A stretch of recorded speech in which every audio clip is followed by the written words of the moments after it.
So today I'm with Stormi. Stormi, how old are you? I'm 40.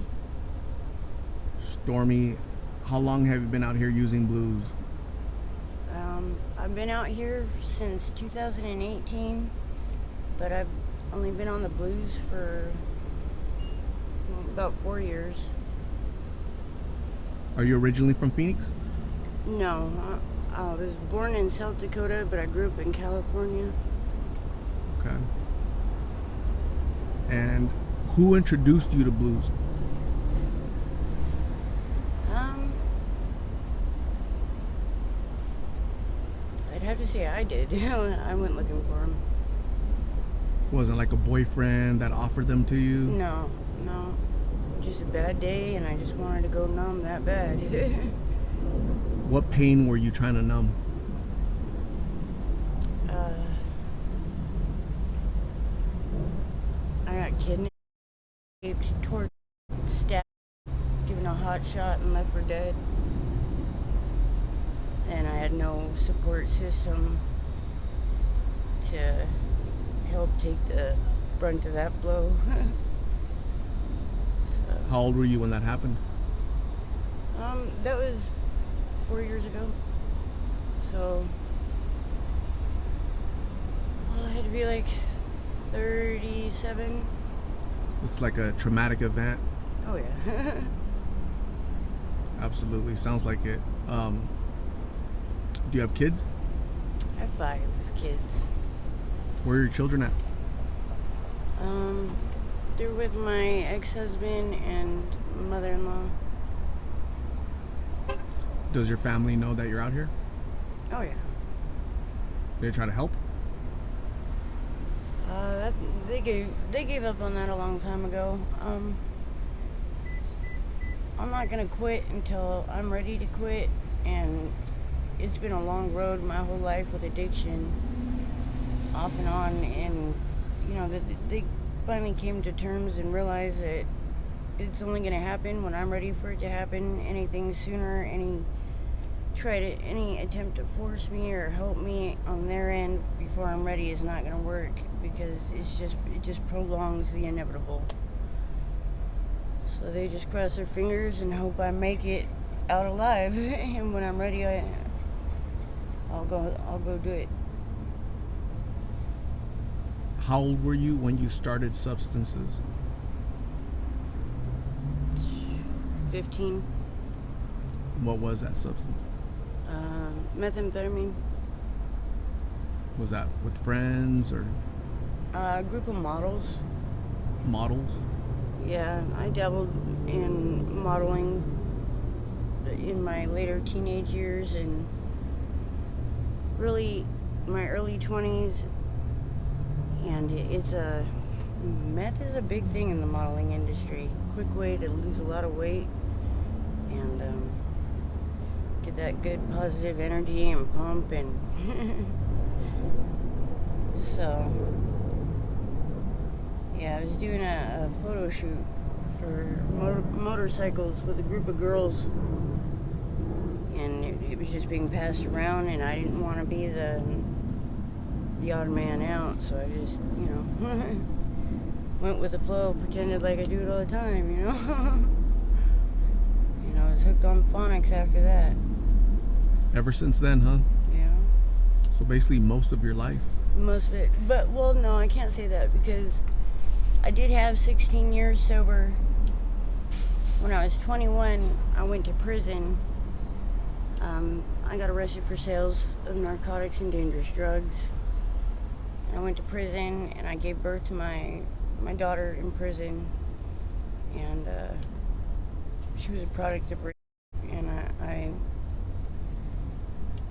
I made the decision to be a mom.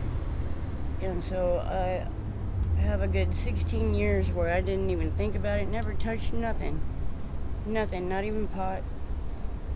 And then I got divorced, and my ex-husband threw a bunch of garbage out there, and he had a bigger checkbook than me. And at the end of the day,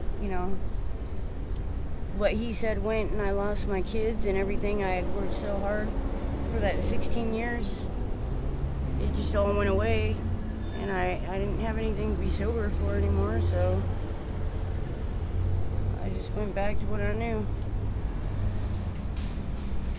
Because, my whole life, I've either been on drugs or I've been a mom, but I don't know how to do anything else. You know what I mean? So when I couldn't be a mom anymore, I just went back to what I know.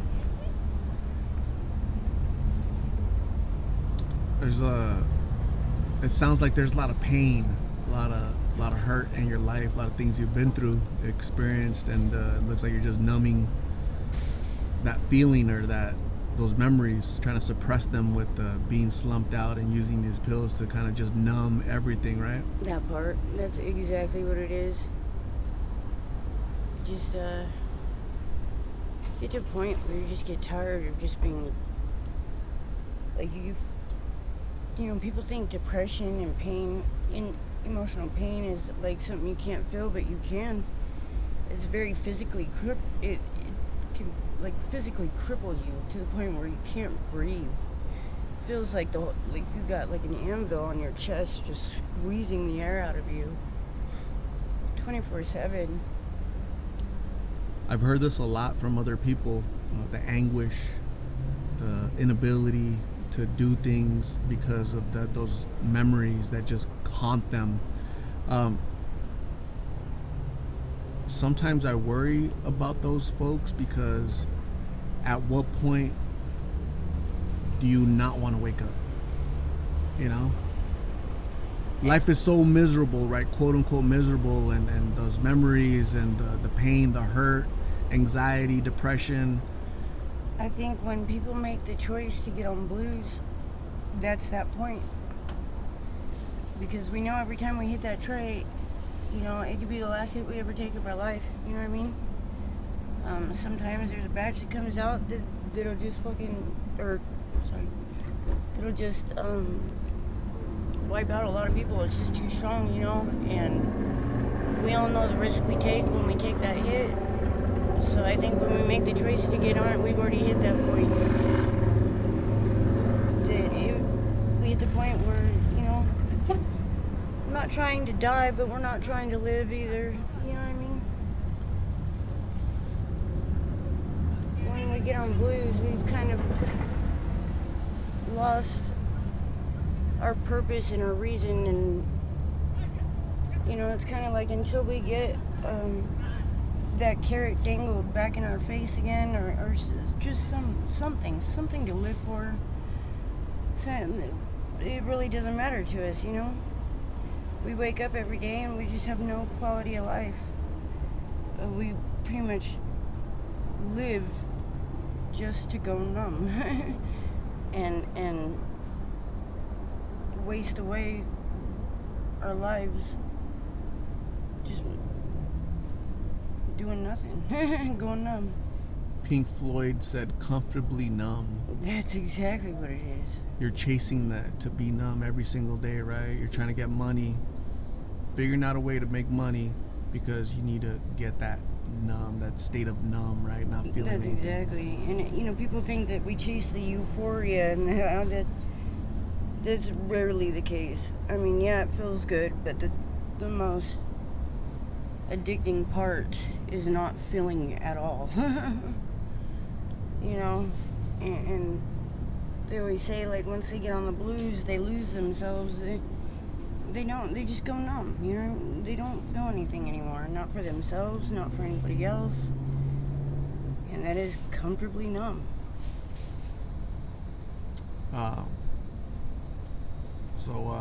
Stormi, I'm going to say thank you very much for sharing your story. I'm going to hand you my card with my number on it, so you can call me if you ever need a ride to treatment or somebody to talk to, okay?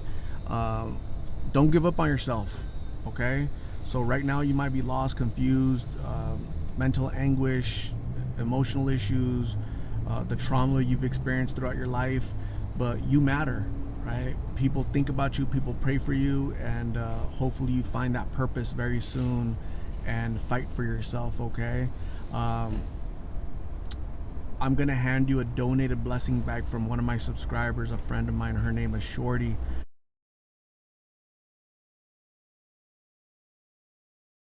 Can you open up the bag and tell me if those are items that you could use? Yeah, absolutely. Absolutely. What's in it? What is it? A bunch of snacks and hygiene, shirts, a lot of things that definitely come in handy out here. Thank you, Shorty. There's also a little letter in there with a $5 gift card to QT. Do you see it?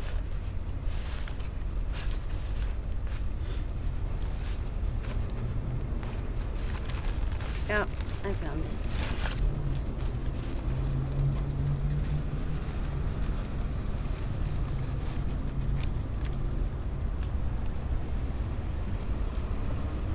Yeah. It says, "You're in my thoughts and prayers." Awesome. Can you open it up really quick? Absolutely. Let me ask you, do you suffer from scoliosis? Yeah, and then I got stabbed in my back,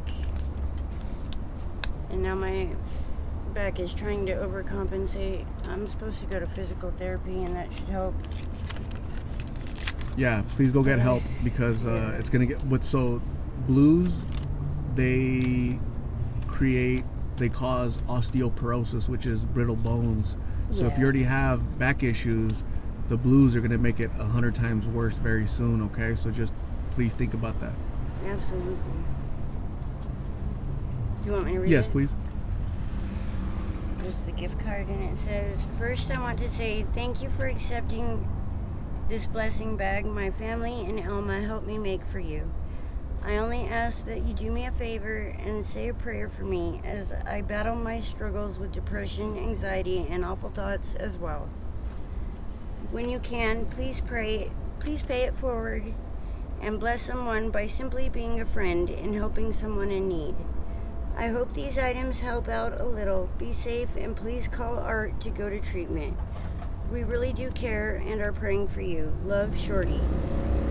Awesome. So That's beautiful. it is very nice of her, right? Thank you very much, Shorty. Thank you very much, Stormy. Please stay safe. God bless. We'll talk soon, okay?